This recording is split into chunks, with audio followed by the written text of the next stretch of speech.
In this lesson, we're going to talk about work. Now, in day-to-day, we think about work as a job, something we do. But in physics, work has a very specific meaning. Work occurs when a force causes an object to move through a distance. So work occurs when a force causes an object to move through a distance. Now we're going to get into a case where the force and the distance are related, but maybe the force is actually working against that, and that's okay. It's just going to be negative work. So what we do to define work is we use mathematics, and we say that work is actually equal to the force that is parallel to the motion times the distance that it moves through. So that's the symbol for parallel. Now what do I mean by that? Well, imagine that we have a box resting on the ground. And on that box there are several forces.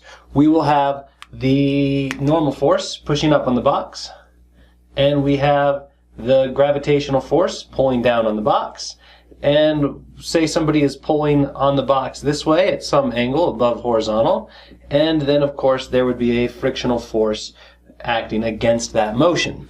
So all those forces add up and this box is going to move. And let's say that it is moving directly to the right like that. So it will have a displacement to the right.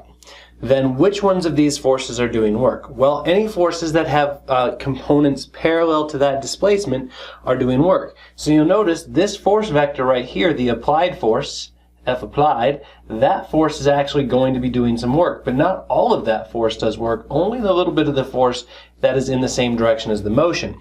So we could say that the applied force does some work. So the work done by the applied force, I'm going to call it work applied, is equal to the force times the distance, however far it moved, d, times, but only the part that's actually parallel to that. Well, that's the adjacent side, so that's cosine theta. And in fact, we'll define mathematically as force times distance times cosine theta.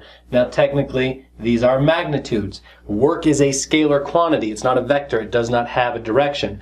But we've got to be careful about that cosine theta. That angle is measured between the force and the displacement.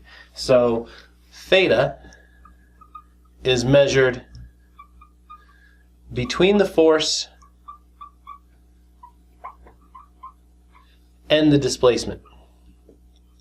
Now what this means is the other forces here are also doing work, or at least they have the potential to be doing work. Let's take a look at a cosine curve, just so we remember what that looks like. Remember, cosine starts at 1, comes down and goes up, and in one complete period, that's 360 degrees, we have 90, we have 180, we have 270, and this is symmetric, right, and 0 degrees. And this is 1 and negative 1. Alright, so this angle is somewhere between 0 and 90, so it's doing positive work. This is going to be positive.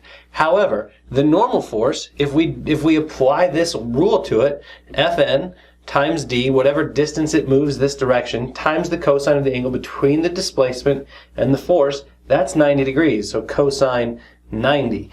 And the cosine of 90 is 0, so the work done by the normal force is 0. And that's because it's perpendicular to the motion. So forces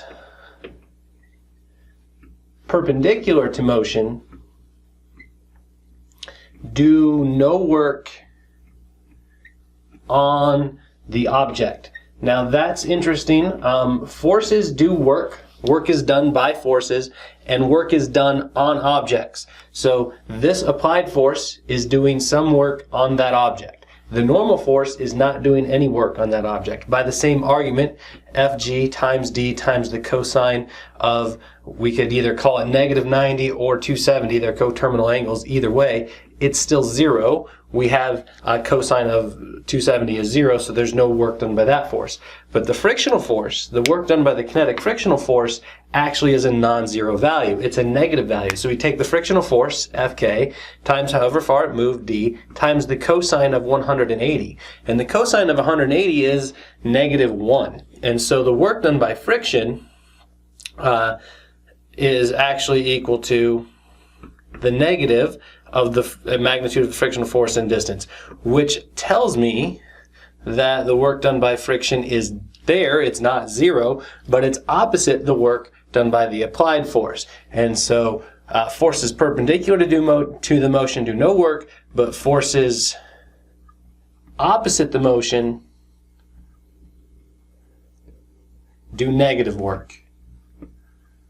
Now, if we take a second to look at the units of work, we can see that it's a force, which we measure in newtons, times distance, which we measure in meters, and that's a newton meter, but it's interesting because a newton times a meter, that sounds like it should be a vector because a newton is a vector and a vector times a scalar should be a vector, but this is the magnitude of force. And since this is not a vector, it is an amount of work which is related to energy, we call this a joule. Okay, so work, if it's causing the motion or is in the same direction as the motion, does positive work. If a force is in the same direction as the motion, it does positive work. If it's opposite motion, it does negative work. If it's perpendicular to the motion, it does no work. And if it's somewhere in between, then we use the cosine of the angle, which, remember, that's measured between the displacement and the force, and the force will do some work.